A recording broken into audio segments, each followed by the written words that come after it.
We have a lot to talk about.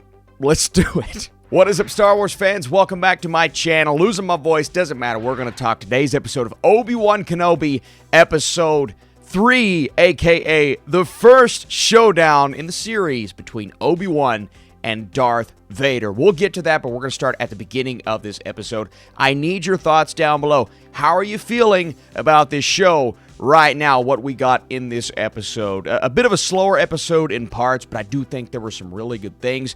Easter eggs, one nugget in particular featuring a Jedi that we have to talk about that. If you enjoy this video, let me know down below. Be sure to drop that like. But let's get right into it at the beginning. We hear the words, "Fail me, and you will not live to regret it." We have the words of Darth Vader, reigning true, and of course our wannabe Grand Inquisitor here because she took out the Grand Inquisitor. And I'm still sitting back going, all right, what are we going to do to firmly fit this into canon?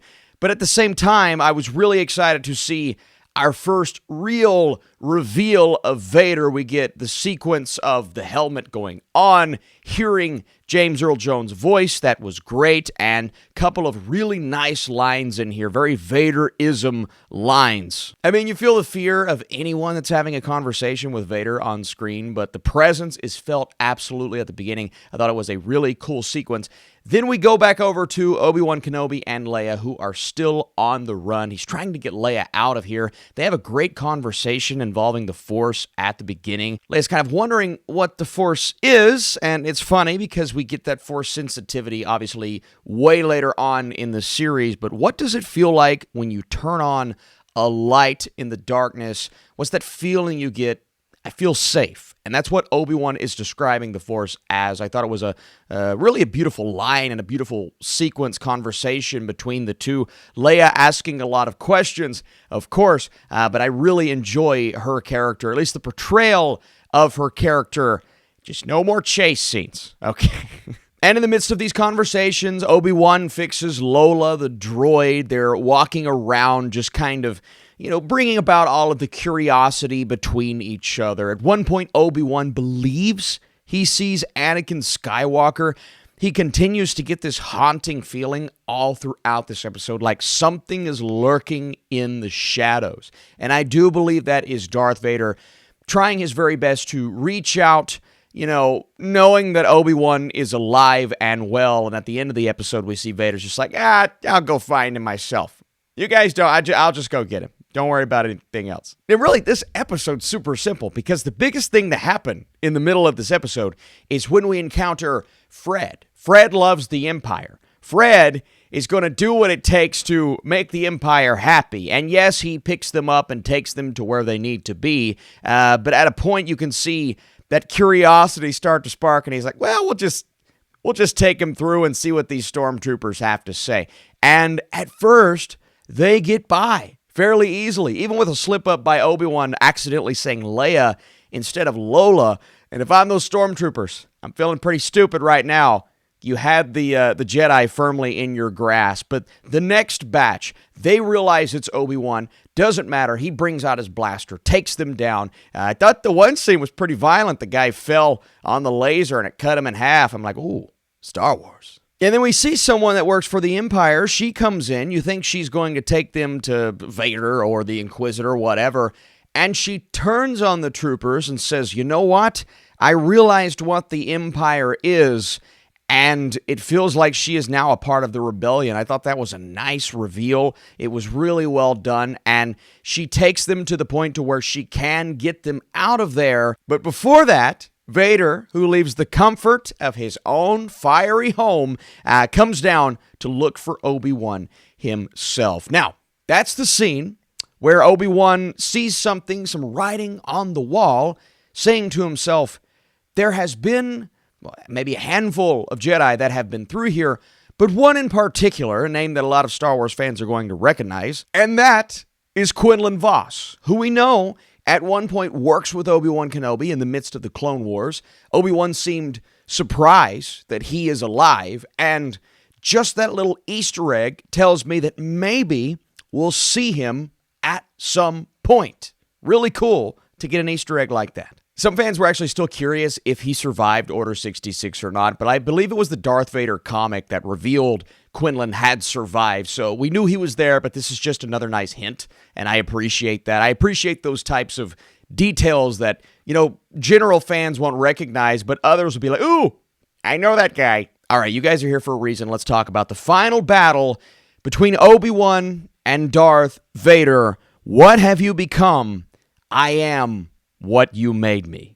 And that interaction, the back and forth between Obi-Wan and Vader, and you can see Vader is heavily seeking some sort of revenge here, angry at Obi-Wan. And Obi-Wan is still trying to get back into the swing of things. The battle itself was really interesting to see how both approach it, because Vader is approaching it with rage, and maybe that is keeping him from fully attacking in the right way, because you need more than that to take on Obi-Wan Kenobi.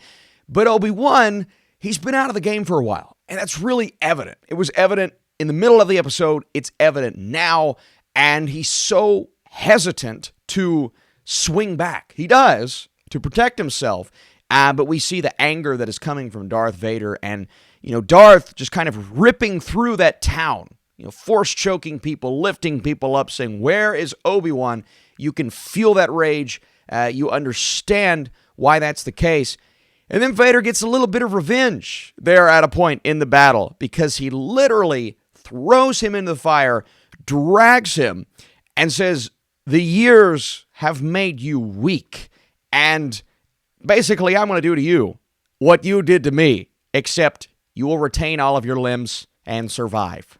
So, he survived, but I just love it too, because you can really feel the guilt with Obi-Wan. Like, he understands that what happened between the two, and I have failed you, Anakin. That's very prevalent in this episode. That's probably the theme of this episode, is Obi-Wan understanding that he failed Anakin. What can he do to make things right? He can watch over Luke. He can protect Leia.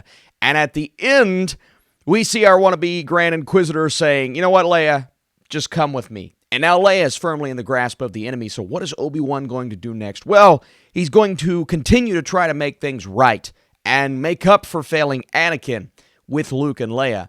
And I love those themes that come back around by the end of this episode. And, it's an episode without a major detractor, like we had the chase sequence, and then, a couple of things that made people look down on the first two episodes. And yes, it is a slower paced episode, but I really enjoy what the meaning behind this battle is, and really just the meaning behind Obi-Wan and Anakin, their fallout, the sadness and the rage that comes from that, and how these two characters approach this so drastically different. Obi-Wan's hesitancy, and Darth Vader maybe going a bit too far. Not too far in the sense of, well, clearly he wants to kill Obi-Wan, but he's letting the rage blind him just a bit to where he didn't even see or feel this person over here, blast a couple of these things to let Obi-Wan escape, right? So it's like Vader could have done something about that, but being blinded by this rage, he was unable to see it. So I really enjoy what they're doing between these two characters, and I thought the reunion itself and Vader getting a little bit of that revenge was really interesting to see, and it was brutal, man. Seeing Obi-Wan get dragged through the fire, you can kind of tell why in Episode 4, Obi-Wan reacts the way that he does when he takes on Darth Vader, saying, I can't defeat this guy. We're going to have to do this. We're going to have to approach this a different way. But I'm sure that's not the last time we see these two take each other on. I'm curious to see and hear what you guys think about this battle, this reunion. Beautiful, beautiful, fiery reunion between Anakin Skywalker and Obi-Wan Kenobi. Or Anakin's gone. It's Darth Vader now. I appreciate you guys so much for joining me in this video. Let me know how'd you feel about this episode. Did you enjoy it? Did you like the pacing of it? A bit slower, but firmly entertaining, especially in that final act. Appreciate you guys so much for watching. Come back, more Obi-Wan coverage only if you want to see it. See you soon.